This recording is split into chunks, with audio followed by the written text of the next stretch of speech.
Hello, my friends, and welcome to Thyroid 101 with Coach Jessica at JMS Wellness. Today is going to be a very informative day. I thought it would be a really great idea for Jessica and I to come on and share with you guys some of the basic things that you need to know about thyroid conditions and some things that we had to learn the hard way in the beginning of our journeys and our diagnoses that we really want to be able to share with everyone to be able to save you some grief and hardship that we had to go through. So I'm waiting for Jessica to jump on with me now. How's everyone doing today? How was your Thanksgiving? Oh, did I just say Thanksgiving? I meant Valentine's. I just saw a picture on my screen that made me think of Thanksgiving. Sorry. Oh my gosh, that was hilarious. So yes, today is going to be a fantastic and informative day. Sorry, got to get my laptop a little closer to me. So Valentine's was cute. Me and my daughter just watched a chick flick last night. It was fun. And we ate lots of candy and chocolate. There she is. Hey, Jess. All right, let's do this.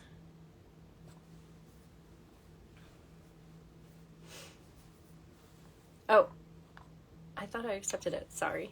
I was like, ooh. All right. There it goes. Hello. Oh, cute beanie. Thank you. How is the weather in Dago? I'm dying. It's actually raining. You'll probably hear my Really? cats in the background because they're salty because they can't go outside because it's raining and they get pissed. It's like, make it stop. I want to explore. That's so funny because we have a storm coming in tomorrow that's supposed to bring snow. So I wonder if it moves out of Dago and up to Utah and dumps on us Wow. here. Yeah.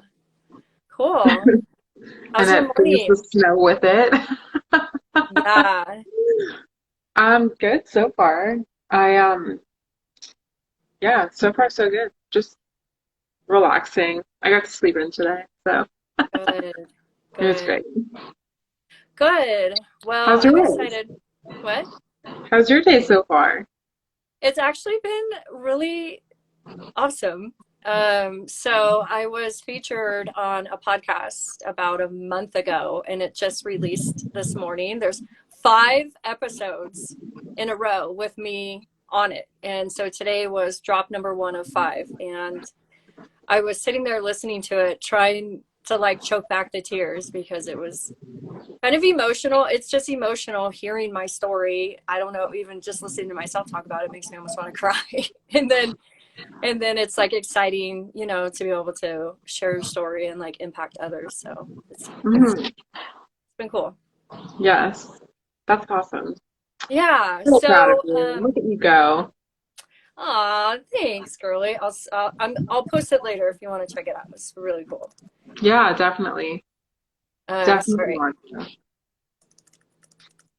to. So why don't we start off with an introduction, a short introduction of you, who you are and who you help. Who am I? Such a loaded question. In a few sentences, I am a um, thyroid thriver, and I was also born with congenital hypothyroidism. So I have had this my entire life. I don't really know what normal would be really considered.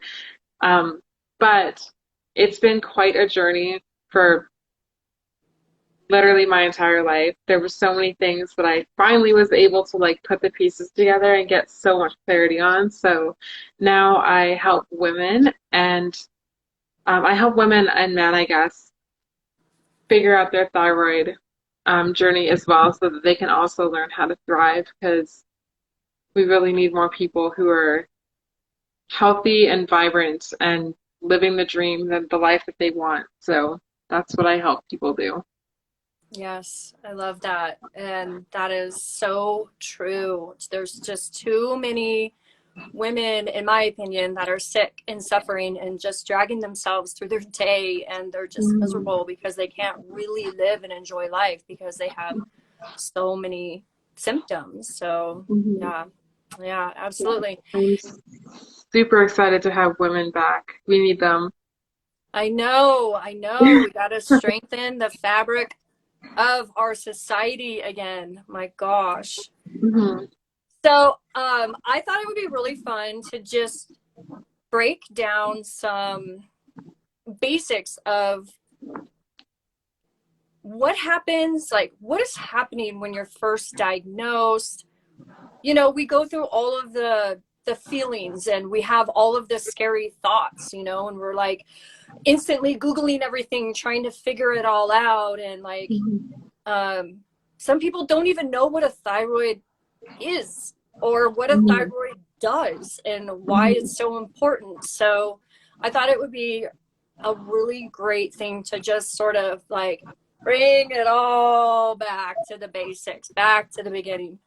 Um, so I think considering, for a lot of people, I think a lot of people get actually more relief when they get diagnosed because they finally figured out what's like causing a lot of what they're feeling for such a long time. Like, how many women have you talked to that have had issues for so long, but it was so misdiagnosed or undiagnosed for like ever, and they finally have answers as to what's going on, even if they don't know what a thyroid is and what it does. It's just like, finally, I know what my ground zero's at, so I know what to do now, or I can figure out what to do now.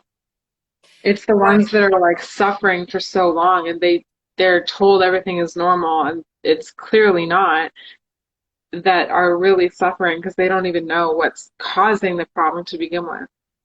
Yeah, and even worse, and we'll go into this more later because this is one of the things that I want us to cover, is when they're in that in between stage of what's going on with me and I finally got some answers. There's a lot of gaslighting that goes on during that period Mhm. too, when Mhm. it's the like, you're fine, nothing's wrong with you, oh, you're Mhm. just stressed, or oh, you're just Mhm. anxious. And Just I eat less and exercise more. That's the favorite. That's the cold. and it's so unfair because we're treated like we're dumb or something, like we don't know what something's wrong with us, and we just, Yeah. I've had that personally so many times where I was having such bad anxiety I couldn't even function, and they're like, you just need some therapy, and I was like, Yeah. i'm Mhm. gonna I'm gonna blow this place up right now. So, Yeah. so let's start with the thyroid basic. What is a thyroid and what does it do? So, It does almost everything. Like it controls, and it's actually kind of funny because even growing up when I was like 12 or younger, and I had no idea what a thyroid was. I just took a pill every day. And I didn't realize how like skipping a pill could have such a drastic impact on everything. And not just one, but like I would just be very, and still to this day, I'm very like, I'll just skip it today. So, but still, I mean, I have a lot more control over it now, but um, I didn't, and I know how important it is now. So I'm like, okay, it's a little bit different, but you just like it controls everything. It controls specifically your metabolism too. Like, but every single organ in your body uses thyroid hormones to function. So when you're not taking your pills or your thyroid's out of whack, everything slows down to the point where it can actually be very dangerous and your whole body starts to shut down if you don't have thyroid hormones. But it literally makes everything work. Like it kind of communicates all these organs together so that they all kind of work synergistically and together so that you can, function as a human. That's yeah, giant. yeah, exactly. So I wanted to elaborate on that, just with like some more anatomical, scientific Yeah. details. You know, it's like, so the thyroid gland is in what's called the endocrine system. Mm-hmm. All right. So a lot of people don't realize this, that the thyroid gland is one of many different glands that all work together in a big, beautiful circle, right? And that's Mhm. why, like you were just saying, when the thyroid gland starts slowing down, all these other things start getting affected because it's in this system of the endocrine system, right? So the endocrine Mhm. system consists of your pituitary, your parathyroid as well, the adrenals, the pineal, the ovaries, and the testes. And I remember thinking, I thought I didn't realize it was connected to my ovaries for like the Mhm. longest time, Yeah. And right? you're usually, well, I guess breast tissue isn't really part of your endocrine system, but um, hormonally it can be because when you have a baby, it's all like that plays a role as well. But Right. like, Yeah. And so a lot of women are like, "Oh, I have messed up periods, and um, hmm I'm I'm having trouble getting pregnant and stuff." I mean, there's other factors that go into that, but I mean, like you were just saying, the whole system, out of balance in the endocrine system, so it makes sense why that would get affected as well. hmm Um, so you were talking about the system slowing down, but there's the opposite spectrum to the hypo, right? There's the hyper, yeah, and I've talked to a lot of women that have the extreme opposite of all of us hypo. I feel like most people go hypo, but there's the hyper, hmm um, and so yeah, the that one's a hyper, much, it's a much more complex issue too because hyper is so dangerous. So you because you can, get thyroid storm and all this other stuff, when you're in a hyper state, you don't have as much time as you do when you have hypo. Hypo, you just have to like rev up your metabolism, get your thyroid working more correctly. Whereas hyper, you're in a like rush against time because it's such a dangerous place to be in because at any time your thyroid could almost kill you because you're hyper and you're going into this like thyroid storm very fast. It's very like your heart could like it's usually beating very quickly. Like it's not a good place to be, and that's why a lot of doctors will try and blow up part of it. Not like literally, but they will yeah. use radioactive iodine to help like Mhm. destroy part of it, just so that you can. Um, it's not as dangerous. It's easier to get it hypo and rev it up than it is to start at hyper and try and suppress it. That's not to say that it can never happen, but when you're trying to deal with like gut bugs and deficiencies, all this stuff takes time to actually like to fix, right? So if that's what's causing the issue, getting to the root cause, fixing the root cause, you have to do it in a very quick time because your your operation levels are very different. Like it's a very different place to operate from. So you're almost in a rush against time at that point. Yeah, and that's why a lot of women really struggle with maintaining their weight. Actually, they go the opposite direction where they lose weight so fast, and it's like hmm they feel like they're eating and eating and eating, and they're just losing weight, and they don't know why. Um, hmm but one of the things that about hyperthyroidism that I wanted to point out that I had happened to me, please, I don't know if this has happened to you, that scared the living daylights out of me. And no one ever warned me about this, no pharmacist, no doctor, like no one. But it was this one period where I was working with a functional medicine doctor, and she wanted to start compounding my medication. hmm And obviously, like trying to get the dosages right, she started me off on too high of a dose, and it threw my TSH all the way down to a very dangerous level. It was like zero point 0.1. Yeah, And like you just said, my heart, it was very scary. My heart was beating so fast. I yeah. felt like it was extremely painful. I thought it was going to come out of my chest. And hmm I didn't know what was going wrong with me. And I frantically started calling. I called the pharmacist and told him what was happening. And he even got really scared and was like, don't take any more. And it was like, I was just kind of screwed at that moment. I had to just like wait till the medicine wore off, and it was very terrifying. Yeah. Have Hmm. you ever I've done that experienced that? before. Yeah, when I was self-medicating when I first moved to the US, I had to self-medicate. So, just cat hair in my mouth. Thanks for sharing, guys.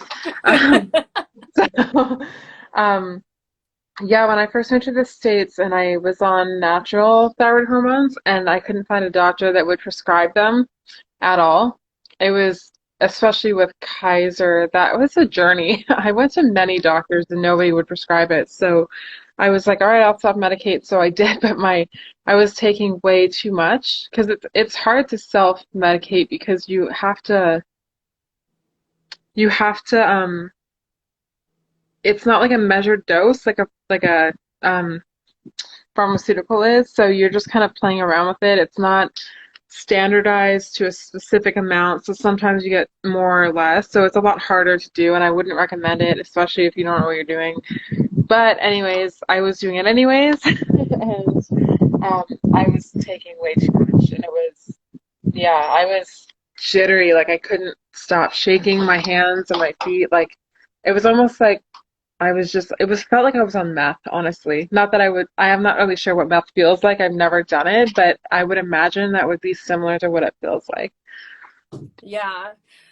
Yeah, it feels very horrible. And I've actually talked to many women that live in a very similar state where they're shaky, they're trembly, they're Mhm. very like amped up, very anxious and nervous, and they don't know why. And the first thing I say is like, what's your dosage? You Yeah. know, and like it's not even like a factor that they realize like I could be dosed too high. And Hmm. so I kind of have to go through like, well, where were you at?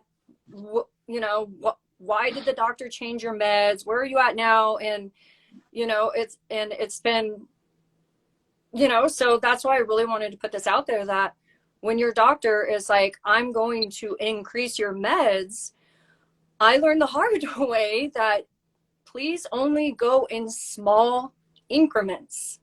Yeah, and give yourself Small. time. Hmm. Yeah, Yeah. you'll usually you'll start to notice within a week or two the difference in the dosage for the most part, unless it's way too high. But you, Yeah. unless your TSH and like your other hormones are very clearly out of almost too low, for example, then you can do a bigger jump. But if he's just fine tuning it, you shouldn't be fine tuning by like a ton. Yeah, exactly. I've had, So the yeah. desiccated medication, I've only done natural medication like you too.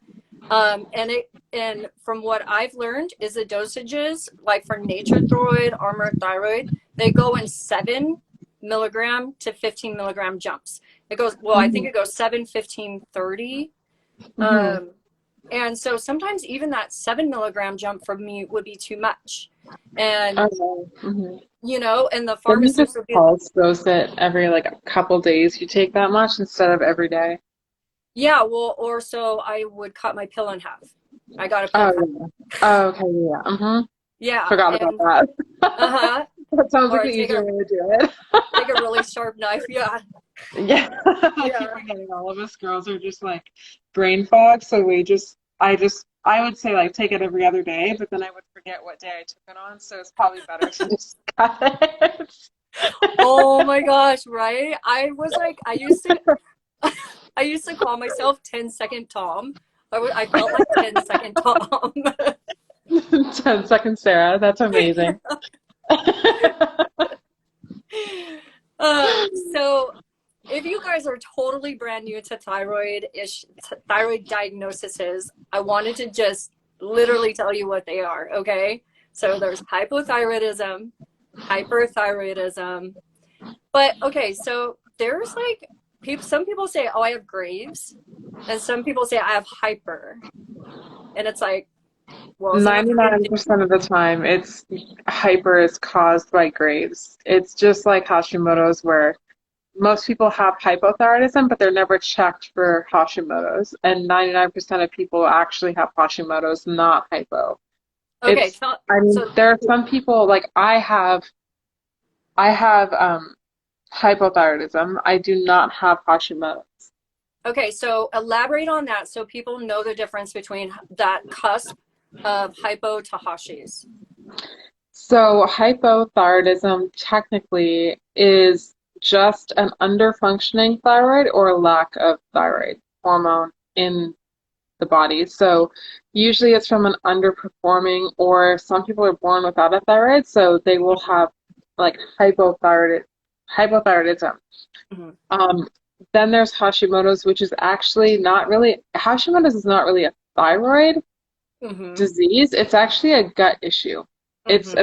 It's very much gut related because it's an autoimmune condition, which means, I mean, there's so many factors involved. I hate to even say it's just like a gut issue because there's so Yeah. much more to it. But Hashimoto's is a lot more complex because there's a lot more things at play than just an underfunctioning thyroid. Right. However, it can lead to hypothyroidism if it's not treated. So you kind of, it's almost like you probably already have a low functioning thyroid, but it's because of the Hashimoto's. And if it's not dealt with quickly, or at least like within a certain amount of time, it can lead to permanent hypothyroidism depending on the damage that is done, which would put you in my category where you'll probably need to be on medication for the good majority of your life, or um yeah, it's just not treatable because the damage is just too far gone, if that makes sense. So Hashimoto's can lead to it, but it's addressed differently than hypothyroidism would be. Right. And And I then I do. Graves, on the other side, is the same thing, but it's instead of causing a low thyroid function, it's causing a fast thyroid function. And that's why a lot of doctors just get rid of it or take it out because it's safer to deal with it in terms of hypo than it is hyper. Yeah. Right. And I do want to get into a very tip of the iceberg of like what's really behind a lot of these issues. Mhm. But yeah, so I'm trying to just touch on the basics. Yeah. So yeah. Um yeah, I remember when I first got diagnosed, I was sitting in an urgent care and um the doctor was like, well, let me pull your labs, and I didn't even know what he was talking. It was like, I went in like space out zone because like you're in shock, and you don't know Mhm. what's happening. You just know you have these weird things going on with your body. Yeah. And Hmm. he started telling me about my TSH and my TSH, my TSH. And I'm like, what is a TSH? Like I never even heard of a TSH panel before. So Yeah. you want to Hmm. Or talk even a about that a thyroid little bit? function.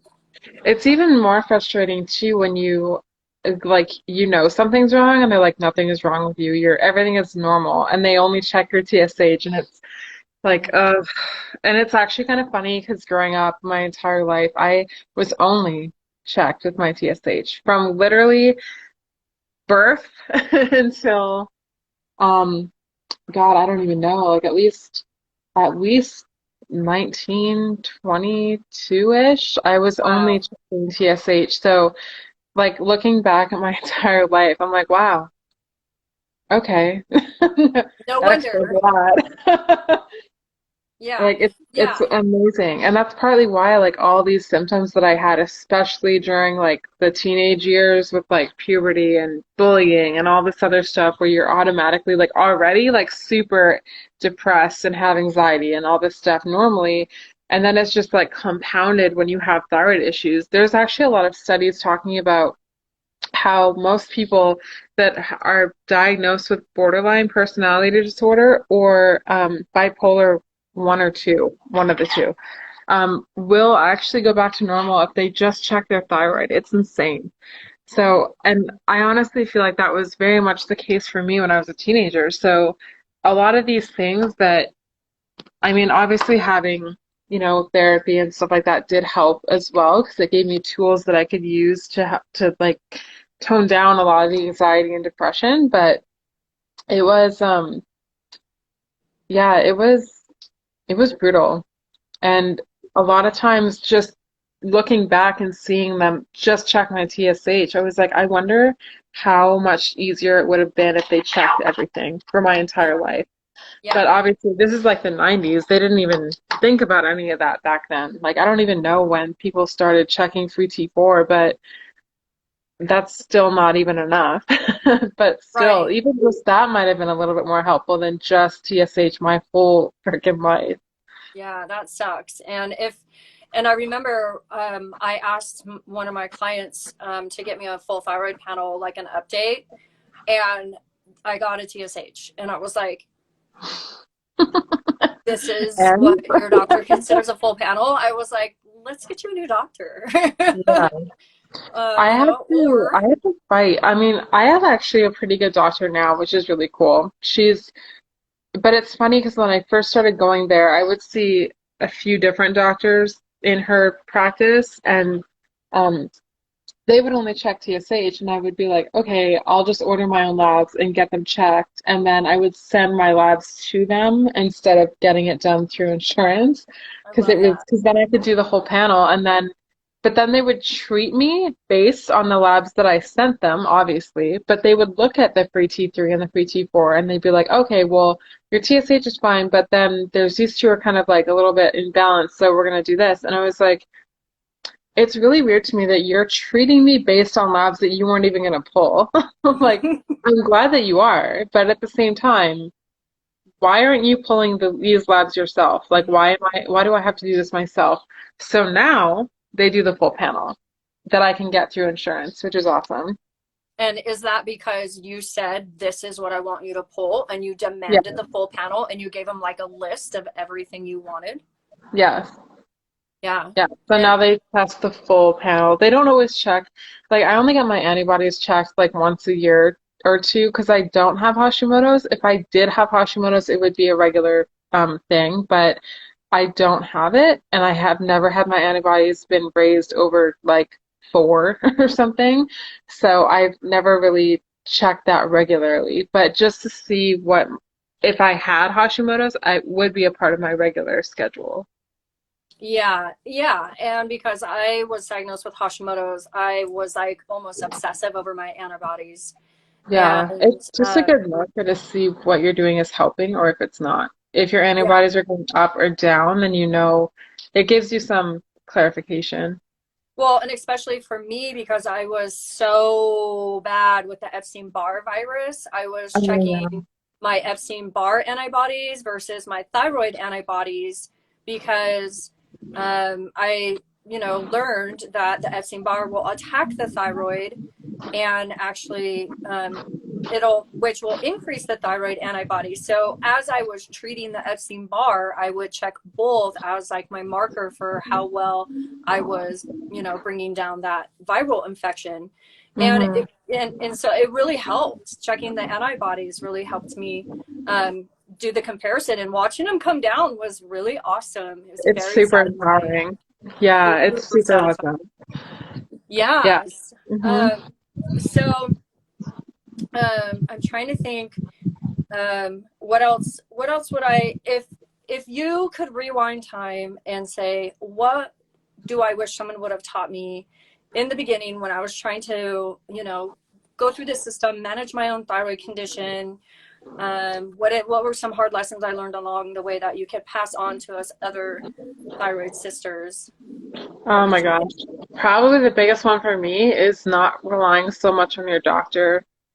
I think that at first, I guess, because like when I first got put on natural thyroid hormones, I was like, okay, this is the answer. This is like all I need, and then I'll be great, you know? say? And don't get me wrong, like I felt better. Like I felt better, but I still wasn't optimal, you know? Like, and I think that we put so much of our own power in everyone else's hands, you know? It's almost, Yeah. and I'm guilty. I'm just gonna say this, and I don't mean it in a rude way, but I think it just makes it so that we have someone else to blame if something happens.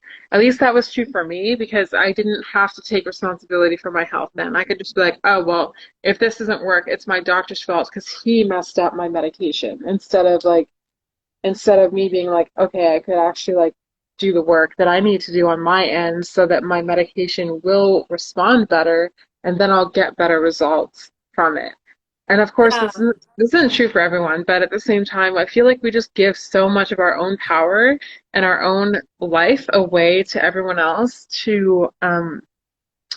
we put it in their hands. And it's just like when we are able to take back our own responsibility and take responsibility for where we're at and where we're going, our that's when we start to see the magic. And I think Mhm. that that was probably the biggest lesson that I learned through all of this was that I have so much more control over my own life and my own health than I'm giving myself credit for. And it doesn't end at medication. Mhm. Medication is just a crutch and it will help, but it's not the only way, and it's not the way that you're ever going to feel normal again. It's like we can't just rely on that one thing because it's such a complex issue, and that's why it's so important to like work with somebody who knows what they're talking about and knows what they're doing because they can help you get to those root causes so that you can feel more like yourself. Ugh, I love that so much because that just so resonates with my journey too. Is I always felt when that main 8 years that I was really sick, and like all of us do, we go to our primary, and if our primary, isn't helping, we go to a specialist, we go to our endo, we go, and we're jumping all these doctors trying to find the answers, trying to find that one doctor that's going to fix us, and Yeah. have the Hmm. magic bullet that's going to make us feel better, and all of our symptoms are suddenly going to be able to go away. And it was just disappointment after disappointment after disappointment. Yeah. And then on top of that, it was like I was going, whoa, why are you pulling all the same labs you just pulled, and you just pulled 15 freaking pages, and now you want to pull 10 pages? Like, you guys are gonna Hmm. bleed me out, like, Yeah. what the hell is this? Why can't, and I would ask him, why can't you use the labs that this doctor just pulled from me 30 days ago? Well, I want to see my It's own. not And I'm like, updated. this doesn't Yeah. seem right. And Hmm. so I just felt like a ping pong, and I felt so lost. And it was like you said, like when it's like a full e-brake slide. Like I pulled the e-brake on all of it, and I was like, I'm done. And I just was like, I'm not doing this anymore. And Yeah. like you Hmm. said, I took back my power, and I'm like, I'm gonna fix myself. You guys do nothing for me. I'm gonna fix myself, and I did. Yeah. And that's the thing too, is nobody knows your body better than you do. And honestly, a lot of people don't really know their body either. They just kind of they ignore the signs and symptoms, and I'm guilty of the same thing, so I'm not here to talk shit on anyone. Like Mhm. I've very much done this a lot where I just kind of, ignore. Um because it's easier or it's not like screaming or it's like it's just like a mild inconvenience that it's easy to just be like, oh well, whatever. But those small little things turn into bigger things when they go unchecked for a long time. So but a lot of I mean we're just so used to covering up the symptoms or ignoring them that we just don't, like, that's your body trying to communicate what it needs to you. So we're just so used to, putting everyone else first and ignoring our own needs and stuff that we end up suffering as a result. Yeah, exactly. Well, and maybe sometimes we're not even ignoring them. Maybe we just don't even understand them. Yeah. We don't even Mhm. know what they mean. Like, I think Mhm. back to all those years that I was eating, and all I knew is after I ate, my stomach was killing me. I instantly was like this bloated. I had pain, Mhm. and I would end up on the toilet for like 6 hours, Mhm. like on and off the toilet because I felt I was in so much pain. I didn't know what the hell was going on. And Mhm. I had to like dig and dig and dig and really like, the doctors don't tell you. They just ask you Mhm. if you want like a pill, Yeah. oh, we got a pill for Yeah. that. I'm like, Mhm. no, so that's why we're here to help educate everyone, because it is like sometimes a mystery of like, why is my hair falling out? Well, Yeah. we can tell you why. Yeah, that's a good point. A lot of people too, like there are such minor things, like okay, your hair is thinning a little bit, and they don't really notice or care really. They just think it's like normal shedding until it's like your hair is very thin and very brittle, and you're like, oh shit, this might actually be something, you Hmm. know, big, essentially. Yeah. And it always starts with small things. Like I mean, you know how often, like, everyone's so tired these days. Like, fatigue is such a Yeah. common symptom of so many issues that it's like, okay, we're all just tired. But Mhm. that's actually like, we should have endless energy. Like, all these kids that Mhm. run around, and even kids these days are tired. But like, imagine like adults even that are in their 20s and 30s should be literally running around with literally that much energy, and we're just not. Yeah. So if you're not energetic, I mean, that doesn't mean you have to be like that 24/7, don't get me wrong. But like, if you're not energetic, you're probably not as healthy as you think you are. Mhm. Or at least there could be Absolutely. things that that are missing in your diet that could be causing the fatigue. But fatigue is such a common issue that we just kind of brush it off like it's nothing. Yeah. Okay, so I keep itching at getting to all the root causes and sharing some of that, but I want to go over some more basics, okay? Mhm. So let's just talk about the basics between medication. We already touched on this a little bit, but when I've noticed when I ask my clients, are you on a synthetic or a natural or a desiccated, they don't understand what that means. Mhm. So can you explain Uh, the difference? so natural thyroid hormones are usually created from some kind of pig or bovine hormone, which basically has all your thyroid hormones in a relatively close to normal balance as possible. So you're not just getting T4 or T3, you're getting T1 and T2, which they don't have as much research on them. T2 has gotten more research recently, and I don't think they're still really, I haven't really looked into this too much, but I think T1 they haven't done too much research on yet. But regardless, if those hormones are present in nature, then there's clearly a reason that they're there, even if we don't Mm-hmm. know it yet. Mm-hmm. So T1, 2, 3, and 4 is usually essentially it's just dried up, desiccated, dried pig or beef thyroid gland. And Mm-hmm. then they also contain trypsin and other things that help control and regulate calcium, which is really important because going back to kidney stones and all this other stuff, when you have hypothyroidism, like myself, you are prone to so many issues. You're actually very, very prone to breast cancer, which is interesting. But being on artificial hormones in general can cause a lot of problems. But because your thyroid regulates so much, if you're it can cause a lot of issues down the line or even currently, if that makes sense. Mm-hmm. So trypsin is actually really important for calcium regulation, and it is important because you don't want kidney stones, you don't want to get a heart attack. So that's all in natural desiccated thyroid hormones, and that's partly why I like them so much because they're in like a perfect balance. But at the same time, um, like from a sustainability standpoint, I don't know how that would really work. Like, I guess if the pigs or the animals are already being slaughtered and they're just using those hormones, that's one thing. But if they're literally just killing them for the thyroid hormone, that's a totally different story. Mm-hmm. So it's not, I mean, ideally not being on anything is the best way to do it, but at the same time, and if you want to feel better, I feel like desiccated thyroid works for some people, and some people it just doesn't work um, as well. So they do better on artificial, which is just a single hormone. So Mm-hmm. levothyroxine and Synthroid being the most common ones are just artificially lab made T4 only. And then there's some people that also get trinsinate, which is basically artificial T3, which is also lab made. So they can play with the dosage a little bit more, but they are artificial hormones, which come with their own set of side effects and risks as well. So Mm-hmm.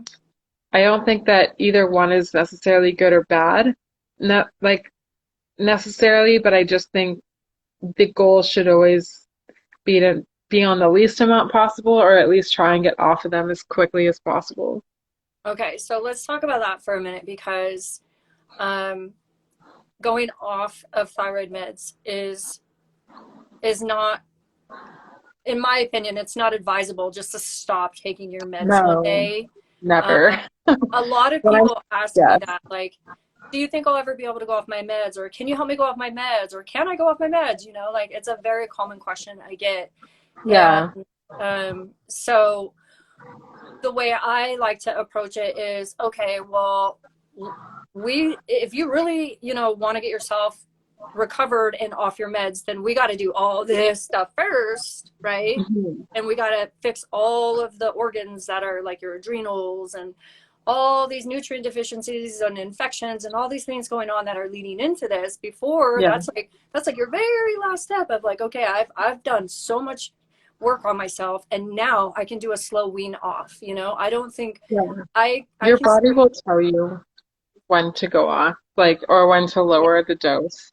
Like, you can't just stop taking it. It's very dangerous. You can actually die doing that. So, um, yeah, you don't want to do that. Like, just stopping it can be very dangerous for yourself and, Yeah, you know, it's a slow wean down. So if you very much so. if Hmm. you want to go off your medication, then I would talk to your doctor and do it in the smallest increments possible, like 3 milligrams, 3 milligrams down at a time. And I would put this process over a year or more. Or more. Yeah. Or And more. honestly, like, it depends on the type of healing that people are doing too. Like, for example, you're talking about fixing all of these underlying root cause issues, which we're going to get to.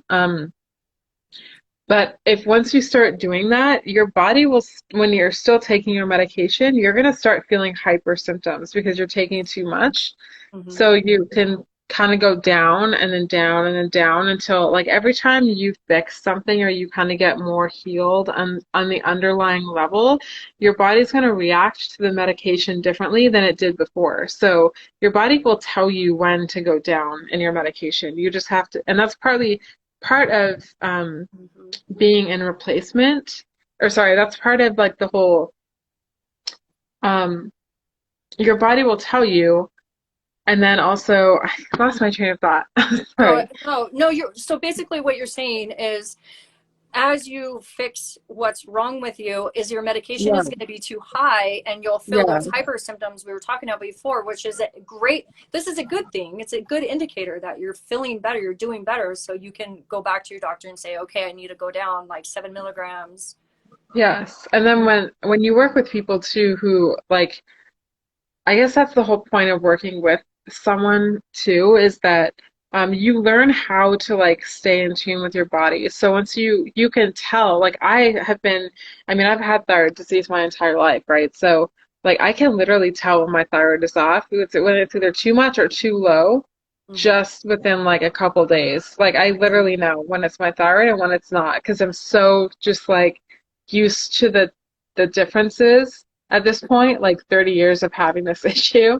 Mm-hmm. So, when you when you start to feel better, you can tell when it's your thyroid. You get more in tune with your body, and you can start to like figure out that you can start taking less. And then you also obviously always have to work with your doctor when you're starting to not take medication anymore because you don't want to just like abruptly stop. Especially if you've been on medication for a long time. Like if you've been on it for like a year or something and you're on like the lowest dose possible, that's like one thing. But if you've been on like a large amount for a long time, yeah, you Mm-hmm. still want to work with your doctor and just make sure that keep getting tested to see how your thyroid's doing. And as you keep healing, you can start to lower your dose based on how your body is responding to all that. Right. Absolutely. Absolutely. Yeah. I had a client ask me, like, I really want to go off my thyroid meds. And I'm like, how long have you been taking it? She's like, 30 years. And I'm like, okay, so your body's super dependent on it, and your Mm-hmm. thyroid's probably barely functioning because it's so used to having that crutch. Mm-hmm. So, and she had a massive Yeah. gut infection that we had to Mm-hmm. address first. And I was like, this is not the time, honey. I'm like, I get it. Yeah. And I'm glad you want to go off, but not the time. So yeah. I think too, a lot of people associate thyroid medication with like failing because like Hmm. realistically, there's going to be some people that just have had too much damage on their thyroid and they'll never be able to not take medication. And that's just it's unfortunate that that's just how it is. Like, I don't think I'll ever not be able to be on medication, especially because, like, I don't even know if my thyroid's even fully developed or what's really going on with it. But I've been on it like my whole life, so I might be able to lower my dosage to like the lowest possible amount, but I don't know if I'll ever not be able to take them. But that doesn't mean that that doesn't mean that I'm a failure in terms of like health either. Like, I think people associate with being on any kind of medication that you're just failing in life, or you're not, you're not as healthy as you think you are. Whatever thoughts they have in terms of how they're tying their medication to their health, it doesn't mean that it's true. We are very much, we're not failures just because we're on medication. If you happen to need medication for a longer period of time, like, it's okay. You're Absolutely. just doing you're just doing what your body needs, and I think that's more of a success than we give ourselves credit for. Even if I know Absolutely. it's inconvenient, I know it sucks, but um, it's still important to understand that, because we being on medication does not mean that you did anything necessarily wrong, or that you're just terrible at whatever. Just, Yeah, it doesn't mean you're not eating clean. It doesn't, and it all yeah, comes back to just how give you yourself a feel. break. Yeah. Yeah. Yeah. So Hmm. a couple more basics that I want to go over. Gaslighting. So a lot of people don't know or don't really understand what gaslighting is. Wow, I've been gaslighted. Yeah. And I didn't even know it was happening because I didn't even start learning about gaslighting really until a few years ago. And I was like, "You mother effers," Yeah. so this kind It's of goes not hand in even just hand. gaslighting, it's also fear. Like, doctors Yeah. use fear so much. Oh my And gosh. and this is what I was talking about in my stories the other day. When we are not sure what our own diagnosis is, or we are, not even just that. They use fear in such a way that you just feel like you have no other choice. They're just like, hey, so take this pill, because if you don't, you're gonna die. It's like, oh well, shit.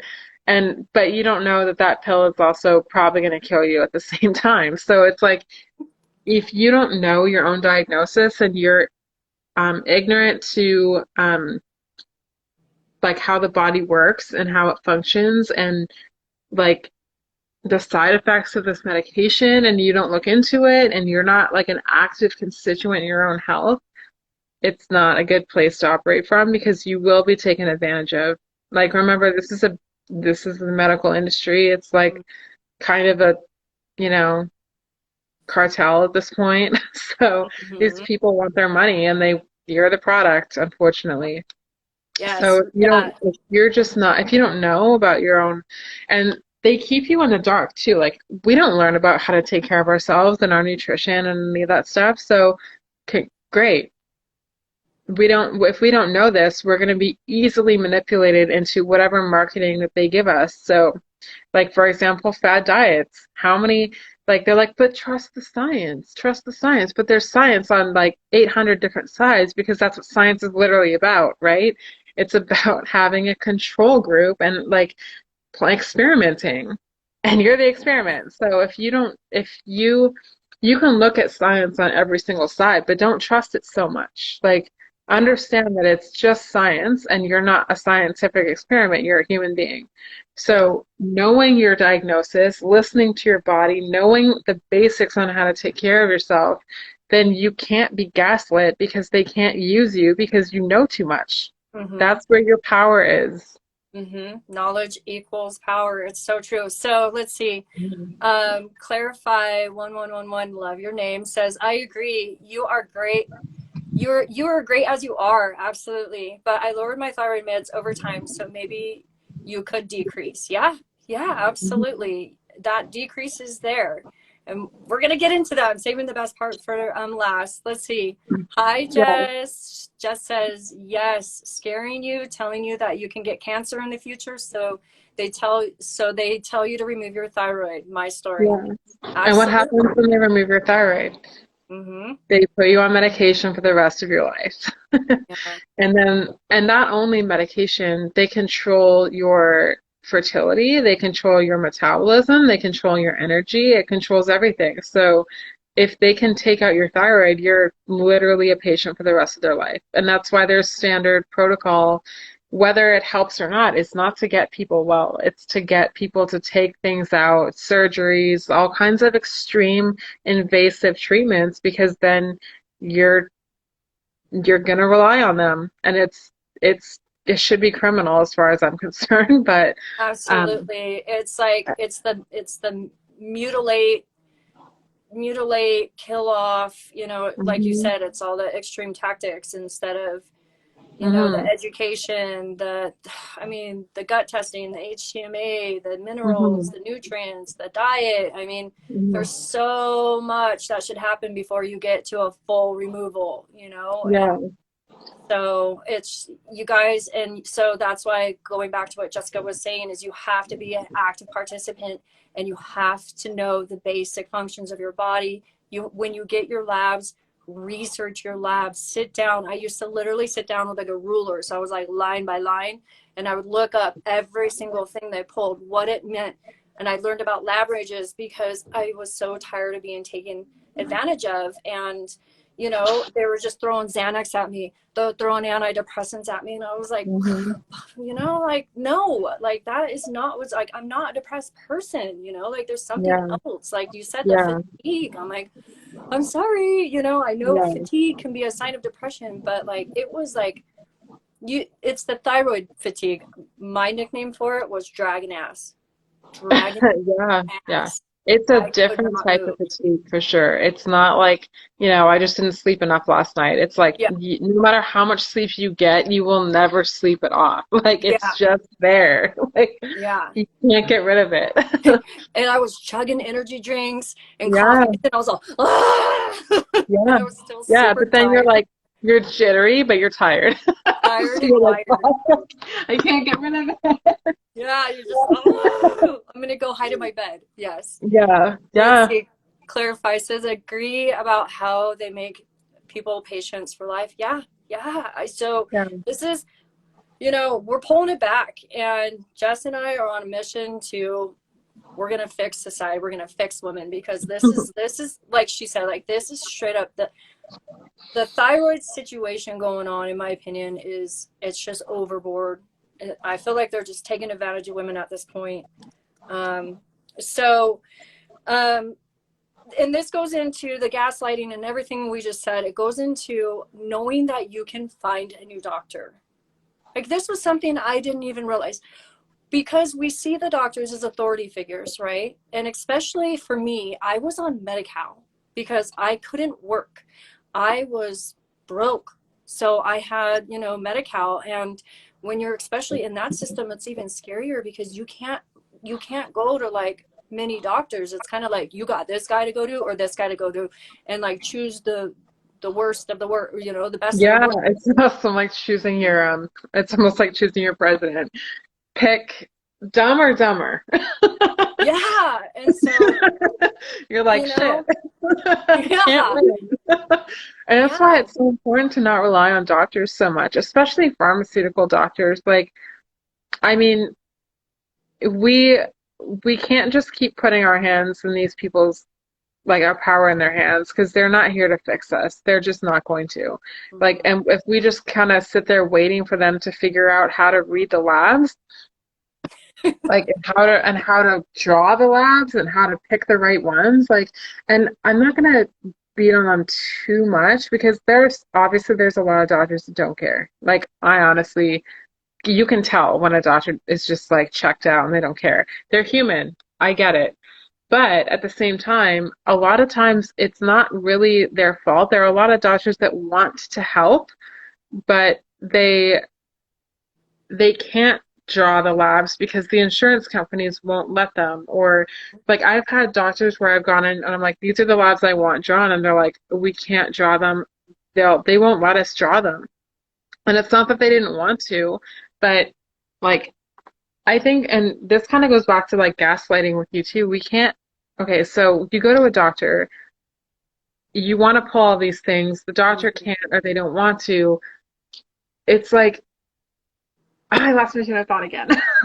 Okay, Sorry. well, hang What on, was hang that? on. I love what no worries. Let me read this. I love Oh what yes. everyone's Okay, sorry. saying. It was about I'll read it. yeah. See, I lost it again. Okay, go ahead. Go ahead. Okay. So wait, look at the Brain comments. fog. Look at the Sorry.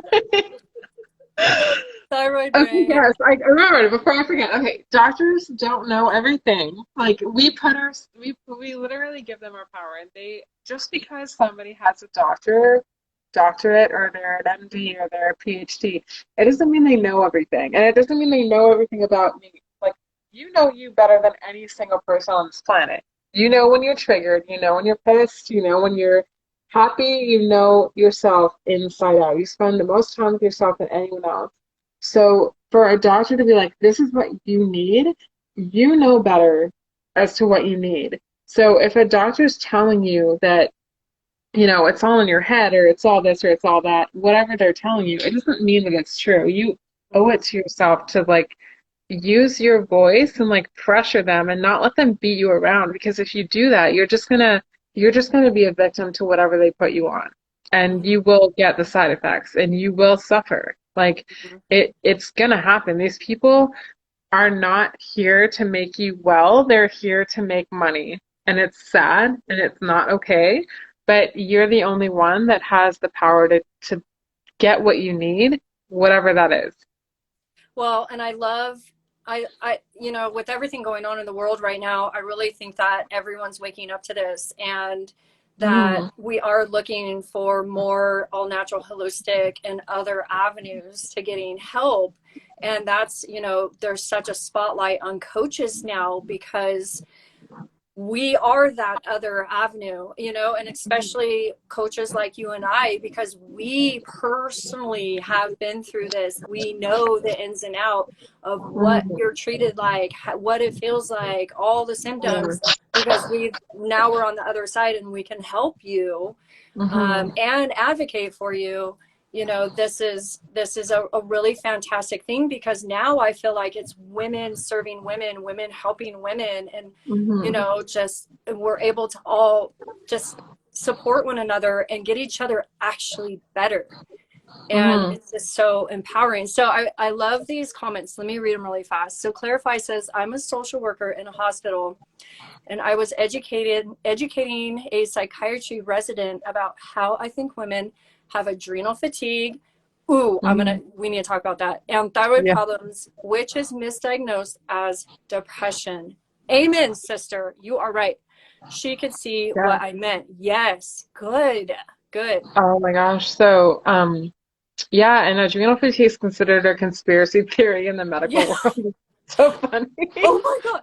It's Okay, weird wait, to me wait. because if you think about it, like, okay, so we have hypothyroidism, right? And then we have like, and then there's like, it's like, that's the extreme of, you know, all these symptoms that you've had for a long time until it shows up on a lab test.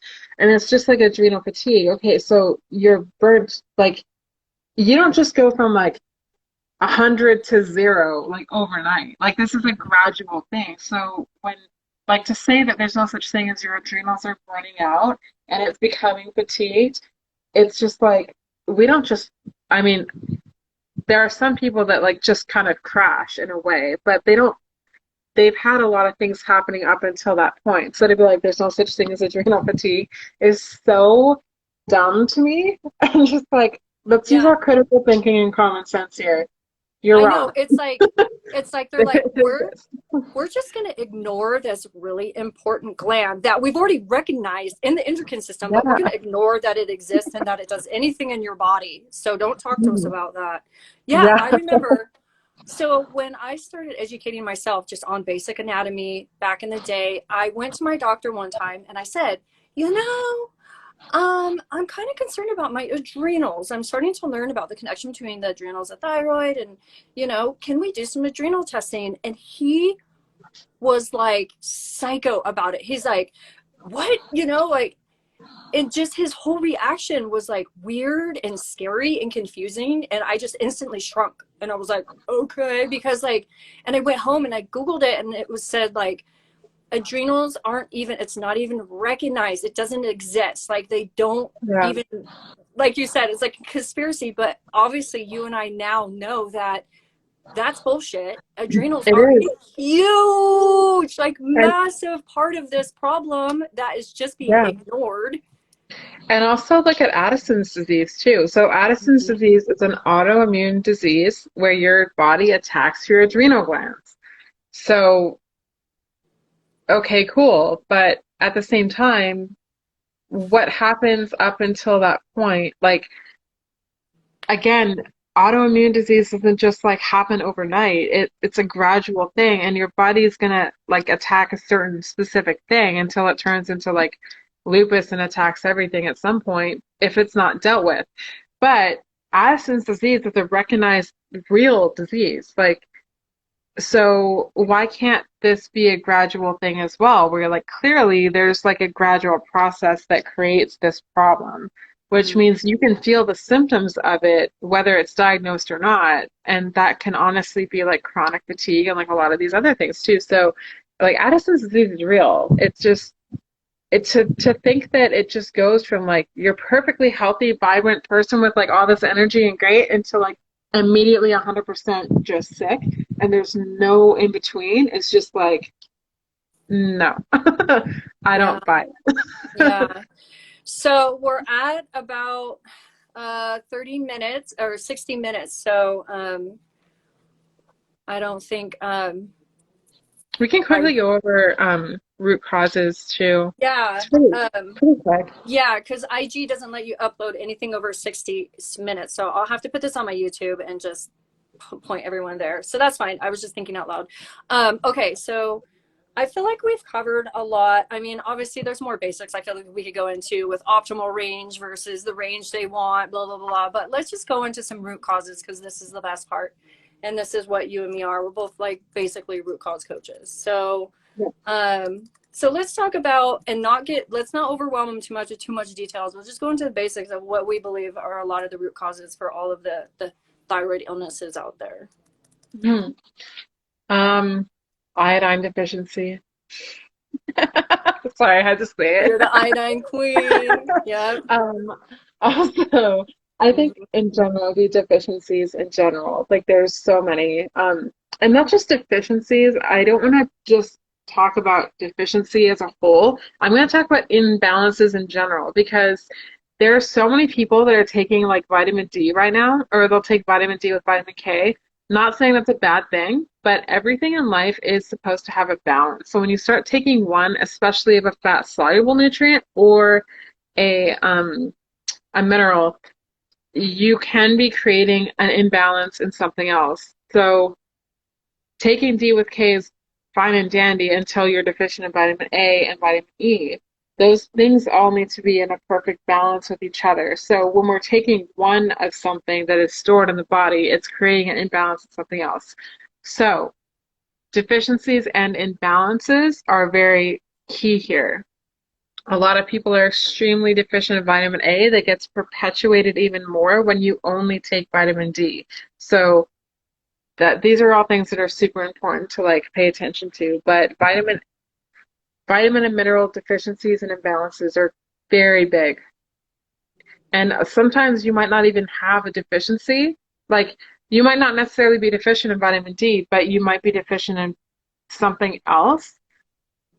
Or sorry, you might have too much of it, which could be leading to something else as well. So, and same with you want to talk about gut health. Same with your gut microbiome. You might have too much of a certain bacteria and not enough of another because that bacteria is imbalanced. It's too much versus the balance of what it's supposed to be. So imbalances, I think, is a more correct term in this case. Is it doesn't just end at deficiencies. It can literally be you're getting way too much of something that can be causing serious problems. But yes, Yeah. imbalances, gut issues in general, infections, viruses, bacteria. Um, yeah, there's so many. Mhm. Trauma is a huge root cause. Chronic stress, not enough playtime. Like literally people working 2 to 3 jobs to get by, which I'm very guilty of. Mhm. But um, just not enough happy things that make you happy. There's no like, if you don't have a purpose in life, then you're just literally existing, and it's not going to create a happy like life either. Imbalance of the work life. Yeah, Hmm. again, yeah, work-life balance. Hmm. Yeah. Hmm. So with all of the, so Jessica is a hair tissue mineral analysis specialist.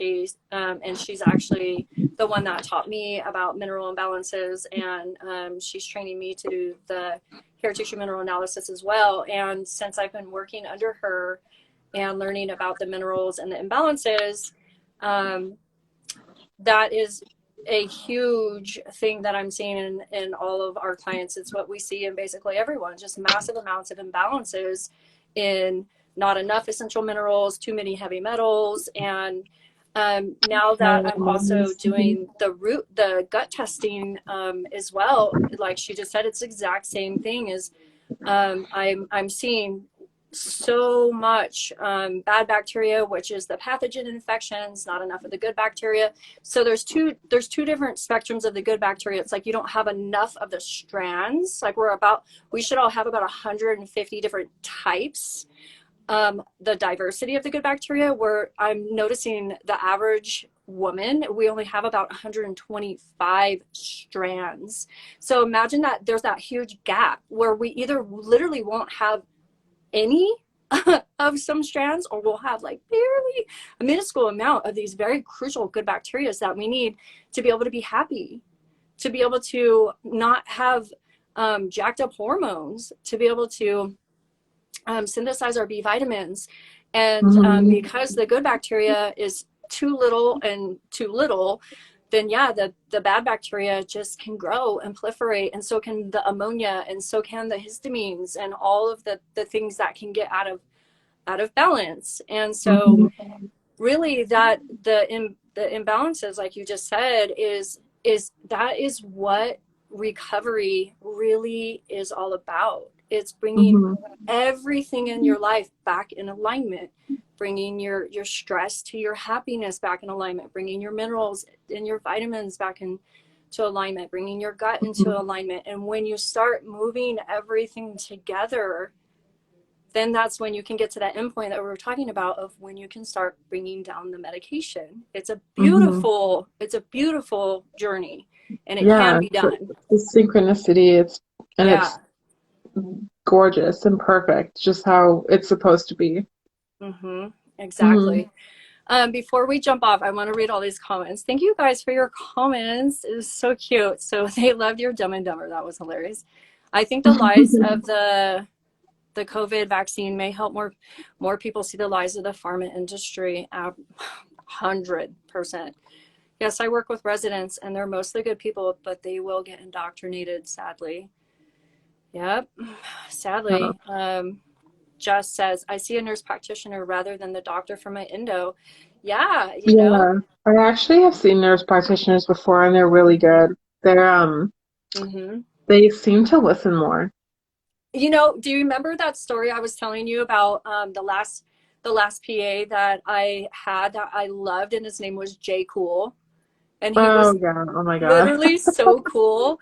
And Hmm. so so he would do anything I wanted. If I was like, I need all of my EBV panel pulled, he'd be like, okay. And he was just literally so cool. And Hmm. what I did, a part of my journey, taking my power back from the system, because for me, I was able to recover my health individually, and so I was just basically using the system to get free labs and stuff, to like pull my labs and just like maintenance labs. Hmm. So because a lot of people put doctors up on a pedestal, and they're almost like, yes, doctor, whatever, as I started calling him by his first name. So he'd Yeah. call me on the name. I'd be like, he'd call me on the phone. We'd have like our phone visit. I'd be like, what's up, Jay? And and he was fine with it. He was the coolest guy ever. And he didn't, he never said like, oh, please call me Mr. Cool or anything, and that was just one of my ways of taking my power back and just talking to him like human to human of like, I'm Yeah. working on this. Can you pull this? I need this, and this pulled, and be like, yeah, sure. All right, Sarah, anything else I can do for you? He was so cool. I miss him. That's so awesome. Yeah, that's really awesome. I do that with my doctor too. Her name is Karen, but she's not a real Karen. She's a cool Karen. She's not a COVID Karen. She's a cool Karen. That's But cool. and sometimes I call her Dr. Siroki, but she's like Karen is usually what I call her, especially when I email her. I'll be like, "Hey Karen, can you send me this lab or can you upgrade my like can you send this to the pharmacy or something like that?" It's funny. Hmm. Yeah, Hmm. exactly. And that would, because that for me, um, was like, I stopped giving my power away to them with that title too, and that really helped me get strong, when I took it back. Let's see. She says, as long as doctors go to medical school, they're going to not get the truth of what someone like medical medium teaches. Oh, yeah, ain't that right? So I think that's true in a way, but I think a lot of people will go to medical school and they will get their license and they will be like, this isn't what I want. They're like, I'm not helping people. There are a lot of good doctors. Like, I mean, they're really exposing the good doctors right now, let me tell Hmm. you.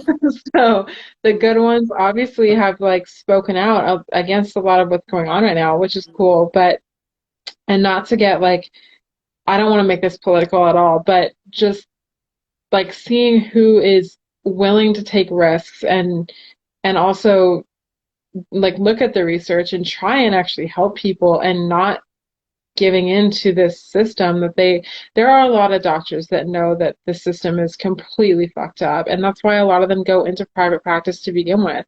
um Granted, there's still a lot of money in private practice, don't get me wrong. Like there's I mean, let's not even kid ourselves and think that naturopathic doctors and also functional medicine doctors are like perfect people who are not like chasing the almighty dollar either. Like they're not necessarily any better because they're a naturopathic doctor or a functional doctor either. So um, I don't want to like put people into categories and be like, this person is good because they're holistic or that person's good because of this. Hmm. Like you have to use your like discern with your energy and what that person is feeding you. Like if you go to a doctor and they're just completely being a douche nozzle, then don't see them. Like just fire them and move on, whether they're natural or not. Unfortunately, though, with holistic doctors, a little bit harder to do that. It's better if you can go in. Like there's been holistic doctors where you can go in and actually like have a consultation and read their energy and like see if they are actually able to help you for what you want to get done. And go in there with a plan. Like this is what I know is going on with me, and this is what I'm hoping to get out of it. Can you help me? And see if like read their energy. If they're kind of very much like they want to take over and just like tell you exactly what to do and like and they're really aggressive about it, like that's obviously not someone that you want to work with. You want to work with a doctor. They are part of your medical team. They are not your Hmm. boss or your owner. So, like, Yes. see if they are willing to like talk to you and work things out and coach you and help you get better long term, not just like take 400 pills and have like 600 supplements and good luck. Hmm. Hmm. Like Yeah. that's not unless that's what you want. That's totally different. But Right. And that's um, the that I love that. That's such a good point because you guys can interview your doctors. Just mhm, because mhm. you go and you switch your doctor doesn't mean like that's your doctor now. You can literally be like, I'm just going to walk in and I'm going to tell you what's wrong with me and what I'm expecting from you and see if we vibe. Mhm. Because Yeah. finding a doctor, like Jessica was saying, how her nurse practitioner is good for her. I remember when her first doctor was a nightmare. Didn't even Yeah. know the difference between the TSH scale. And I wanted to, like, wow, that was scary. That was Yeah. just that day. I'm glad that we got that fixed. But yeah, so, and I love that you say that they are not your boss. They're not, all of that, because they're supposed to be a member of your team. They're supposed to be there for you because you're hiring them, because you are asking for their help and their opinion, but that doesn't mean that they should just be pushing their agendas on you. And from my experience, if you go to a functional medicine doctor and the first thing I want to do is put you on low dose naltrexone, that's probably not the doctor that you want, because that's just another pill they're pushing on you, and that pill can get pricey. Because I actually went through Yeah, that too. I've heard a lot of people go on that. I'm not sure what it's for, but it seems like, I don't know, a lot of people seem to like it, or it seems to work really well, but I just feel like it's not like gonna help long term either. I'm just Right. such a stickler for root cause things where I'm like, why, let's fix why you need that to begin Yeah, with so that you don't exactly. need it. Exactly. I'm like, so this low dose naltrexone, so what it is naltrexone is an actual medication that they give for people that are like coming off of heroin. And it Oh, comes in 50 milligram dosages. But some doctor along the way figured out that if they give micro doses basically to their patients, you start off between like a zero point 0.4 and you can't go higher than a 4.5. That's where the low dose comes in. So you start them on a low, and then each week you gradually go up until you hit the 4.5. And it's supposed to, yeah, I've read in Facebook groups that, some women, it really helped their pain and they had a lot of good, things come from it. And that's great. But I had that happen to me. And again, it was because I wasn't aware, and I didn't do my research and I didn't have a plan. And I was always just at the doctor's mercy. It was always just like, I'm here. Okay, what are yeah. you going to do for me? Hmm. Instead of, Yeah. I'm here. This Mhm. is what I want from you. Yeah. And so, Exactly. That is key right there. What do I want from you? And yeah, that's very different. yeah. Hmm. Do you guys feel that difference? Like, okay, I'm here. What are you going to do for me? Or I'm here. What do I want from you? So I was on the low dose naltrexone for a freaking year, and I swear all that thing did was give me psycho dreams, like Yeah, vivid, violent psycho dreams, and it cost me $100 cash a month, that's and it's crazy. nothing. And but the doctor was like, "Oh, this is it, like the magic bullet, the special pill that'll fix you." And so, like, I guess for closing purpose, like something that we could close on is like meds are not the answer. Like Jess just said, you got to get down to your root cause. And like we already discussed, there are multiple root causes. Hmm. Jessica specializes in the mineral imbalances, and a I am neurotic about the pathogen infections, because Yeah. for Hmm. me that Especially with was, Hashimoto's, because that's such like the biggest issue. yeah, I mean, I will never forget when I pulled when I started pulling my own test, I fired all my doctors and I pulled my gut test for the first time and I saw all my infections. Not to mention, Hmm. like I said earlier, my Epstein-Barr infection, my strep infection, my E. coli Hmm. overgrowth. I was just riddled with infections. And it was like, no wonder, no wonder Hmm. I was so sick. Yeah. Hmm.